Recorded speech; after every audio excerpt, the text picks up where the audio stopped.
దీనికి నేను కోరుకుంటుంది కూడా ఈ అలయన్స్ చాలా బలంగా ఉండాలి అనేది నా ప్రజల సభ్యులందరికీ కూడా నేను నా ఆకాంక్షని నా ఆశయాన్ని తెలియజేస్తాను.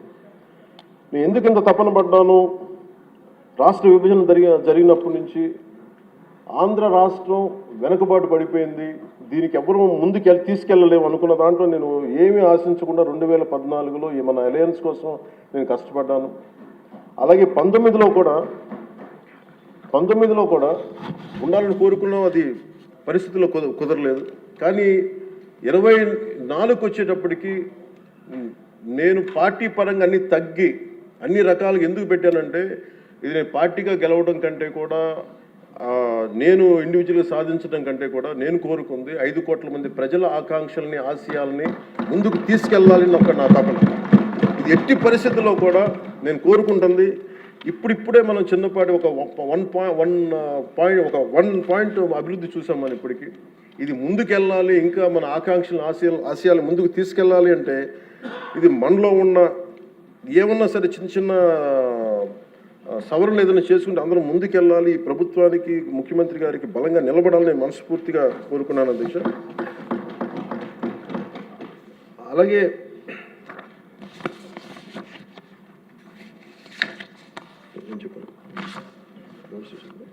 ఎవరికి కూడా నా దృష్టికి ఏ సమస్య వచ్చినా, పంచాయతీరాజ్ శాఖకు సంబంధించి ఏది వచ్చినా కానీ, ఆర్డబ్ల్యూఎస్ కానీ, లేదంటే ఫారెస్ట్ డిపార్ట్మెంట్ ఏది వచ్చినా సరే ప్రత్యేక శ్రద్ధ పెట్టి ఉన్న పరిమితమైన నిధులనే అందరూ ఒకళ్ళకి ఇవ్వకుండా కూడా పార్షియాలిటీ చూపించకుండా ఉన్నంతలో అందరికీ న్యాయం జరిగేలా మేము చేస్తామని ఇది మీ ద్వారా ప్రతి ఎమ్మెల్యే గారికి, ప్రతి గౌరవ శాసనసభ్యులు ప్రతి ఒక్కరికి పంచాయతీరాజ్ శాఖ అందజేస్తున్న అధ్యక్ష. ఇది మీ దృష్టికి తీసుకొస్తా ఉన్నాను. ఇది మీ నియోజకవర్గాల్లో మీకు ఎంత ఖర్చు పెట్టాం, ఎలా చెప్పాం, మీరు చాలా సగర్వంగా మీరు చెప్పుకునేలా ఉంటుందని తెలియజేసుకున్నాను అధ్యక్ష. ఏమండి, thank you.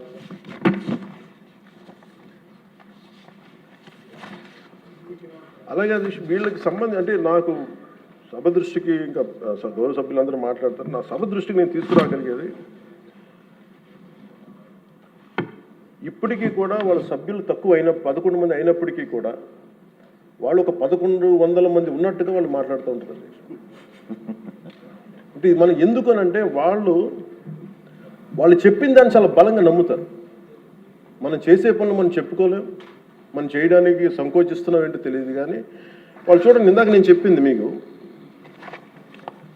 when we are irresponsible, our NDA alliance is so responsible, reliable and reasonable government, while they are irrational, irresponsible and abusive group.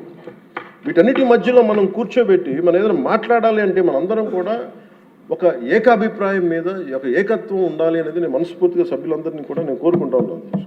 అంటే వాళ్ళు చూడండి, ఆర్టికల్ 21 కాన్స్టిట్యూషన్ ఆఫ్ ఇండియాలో protection of life and personal liberty మాట్లాడితే maybe వాళ్ళు ఏమనుకుంటున్నారంటే endangering others life, violating their liberty must be fundamental right అనుకుంటున్నారు వాళ్ళు. ఇది మనం కరెక్ట్ చేయాలి. అలాగే ఆర్టికల్ 19లో 1A all citizens have the right to freedom of speech and expression అంటే వాళ్ళు ఏమనుకున్నారంటే for them it is right to abuse others అనుకున్నారు. ఇవన్నీ కరెక్ట్ చేయాలంటే మటుకు మనం చాలా బలంగా మనలో మనం ఎలాంటి పొరపక్షాలు లేకుండా, మనలో మనకి ఎలాంటి గొడవలు లేకుండా ఉంటే తప్ప ఇలాంటి అబ్యూజివ్ వ్యక్తుల సమూహాన్ని మనం ఎదుర్కోలేము అధ్యక్ష. కల్తీలు వాళ్ళే చేస్తారు, వాళ్ళే బూతులు తిడతారు. ఎలా ఉంటుందంటే హిందీలో చెప్తారు, ఉల్టా చోరు కొత్త వాళ్ళు కూడా అంటే దోపిడీలు చేసే దొంగ పోలీసు వస్తే పోలీసుని దొంగ అని నడిచాడు. వాళ్ళే తిట్టి వాళ్ళే అబ్యూస్ చేసి మళ్ళీ మనం తిట్టామని చెప్తారు. కల్తీలు వాళ్ళే చేస్తారు. కానీ మనం డిఫెండ్ చేసుకోవడానికి irrespective of whether we are from different parties, మనం విభిన్నమైన కుల సమూహాల నుంచి రావచ్చు. కానీ బట్ రాష్ట్ర ప్రయోజనాలకి మనందరం ఒకే గలంతో ఉండాలని మనస్ఫూర్తిగా మీ ద్వారా నేను అందరూ ఉండాలని కోరుతున్నాను. ఎందుకంటే నాకు మీకు ప్రజల ఆకాంక్షలు ఎలా ఉంటాయో తెలియదు, ప్రజల ఆశయాలు ఎలా ఉంటాయో తెలియదు. మీరు బడ్జెట్ వస్తుంది అంటే అరే మాకు ఏమొస్తుంది ఇందులో కోరుకుంటారు. ఒక సమ్మర్లో స్కూల్కి వెళ్ళబోతున్న పిల్లలకి అరే మాకు భవిష్యత్తు మాకు ఏం ఖర్చు ఉంటుంది, ఎంత ఖర్చు ఉంటుంది, తల్లిదండ్రులు రాసుకుంటారు. అది మాకు చిన్నప్పుడు మాకు గుర్తు. అలాంటిది ఒక బడ్జెట్ వస్తుంది అంటే ఎన్ని ఆశయాలు ఉంటాయి, ఎన్ని కోరికలు ఉంటాయి, ప్రతి గ్రూప్ మాకేమొస్తుంది, మాకేముంటుందని అనుకుంటా ఉంటాం. ఇది మేమందరం ఈ రోజున బడ్జెట్లో అందరికీ ఎంత తృప్తిగా ఉంటుందో నాకు తెలియదు, కానీ one commitment to people I can say, ఒక 15 ఏళ్ళు మేము ఈ రాష్ట్రం కోసం ఈ అలయన్స్ ద్వారా మేము పాటుపడతాం. దానికి మేము చిత్తశుద్ధిగా, త్రికరణ శుద్ధిగా, అద్భుతంగా ఉండాలి రాష్ట్రం అని మనస్ఫూర్తిగా నేను కోరుకున్నాను అధ్యక్ష. వీటితో పాటు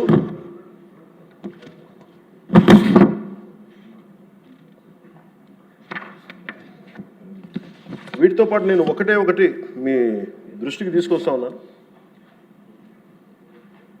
బడ్జెట్ లాంటివి అద్భుతంగా చేయడానికి వ్యవసాయానికి సంబంధించి కావచ్చు, లేదంటే అన్ని రంగాలకు సంబంధించి కావచ్చు, పయ్యావుల కేశవ్ గారు ఉన్నారు, అచ్చెన్నాయుడు గారు ఉన్నారు, గౌరవ ముఖ్యమంత్రి గారు ఉన్నారు, అపారమైన అనుభవంతో ఉన్న సభ్యులు ఉన్నారు. ప్రజలు మన నుంచి ఆశిస్తున్న అధ్యక్ష, గొడవలు లేకుండా ఈ అలయన్స్ బలంగా ఉండాలండి. మనం తెలియచేయాల్సింది ఏంటంటే, ఏ ఒక్క ఎమ్మెల్యే ఈ సభలో అడుగు పెట్టాలన్నా అన్ని కులాలు, అన్ని మతాలు సపోర్ట్ చేయందే, ఎంతో కొంత ఓటు వేయందే ఇక్కడికి రారు అధ్యక్ష. కానీ ఈ మధ్యన పరిస్థితులు ఎలా ఉన్నాయంటే, బయట ప్రత్యేకించి వీళ్ళు చేస్తున్నది, వాళ్ళు ఎలా మాట్లాడుతున్నారంటే ఇష్టం వచ్చినట్టుగా తిట్టేసి కులాలు వెనక దాక్కున్నారు అధ్యక్ష. అది మటుకు ఎందుకంటే, నేను ఒక భారత రాజ్యాంగం నేను నమ్ముతున్నాను పెట్టినప్పుడు I'm beyond cost, creed and religion. అది ప్రతి శాసనసభ్యుడి తాలూకు అది ఓత్ అధ్యక్ష. కానీ మనం తెలియజేయాల్సింది ఏంటంటే, కులాల వెనక దాక్కోవటం కుదరదు. మీరు ఇష్టానికి తిట్టేసి ఇష్టానికి వచ్చి ఏదైనా తిరిగి అంటే మేము కులాల వెనక దాక్కుంటామంటే, ఇలాంటి ధోరణి కనుక మనకు ఉంటే ఆంధ్రప్రదేశ్ ప్రజానీకం నష్టపోతుంది. నేను చెప్తున్నాను, కులాలు, మతాలు, ప్రాంతాలు దాటకపోతే ఈ రాష్ట్ర ప్రయోజనాలను మనం సాధించలేము. ఖచ్చితంగా ఇది మీరు పదే ఇది మీరు ఇళ్లలో మాట్లాడుకుంటారా, ప్రజలకి తెలియజేస్తారా, మీ నియోజకవర్గాలు ఇది చేయకపోతే ఏమైపోతుంది అధ్యక్ష? విచ్ఛిన్నం, ఇందాక వాటి గురించి చెప్పాను, వాళ్ళు విచ్ఛిన్నం చేయడానికి సిద్ధంగా ఉన్నారు. ఇప్పుడు మన ఐక్యత ఉండాలి అని సమాజం కోరుకుంటే వాళ్ళు విచ్ఛిన్నం చేయడానికి సిద్ధంగా. దీన్ని రిపీటెడ్గా కనుక మనం ప్రజల్లోకి తీసుకెళ్ళకపోతే మటుకు మనం ఎన్ని గొప్ప బడ్జెట్లు పెట్టి ఎంత సదాశయాలతో ఉన్నా కానీ quality of thought, quality of behaviour కనుక మనకు లేకపోతే ఇంత బడ్జెట్లు కూడా, ఇంత ఆశయాలతో ఉన్న బడ్జెట్లు కూడా నిష్ప్రయోజనం అయిపోతాయి. ఆ జాగ్రత్త మనం అందరం తీసుకోవాలి అధ్యక్ష. ఈరోజు మనం బడ్జెట్ గొప్పగా ఉంది అని ముందుకు తీసుకెళ్తున్నాం, కానీ మన బాధ్యత కూడా మనం నిర్వర్తించాలనేది నేను మనస్ఫూర్తిగా సభను కోరుకుంటూ, గౌరవ ముఖ్యమంత్రి గారికి అవకాశం ఇచ్చిన మీకు, గౌరవ శాసనసభ్యులందరికీ, మంత్రివర్గానికి అందరికీ ధన్యవాదాలు తెలియజేసుకుంటూ,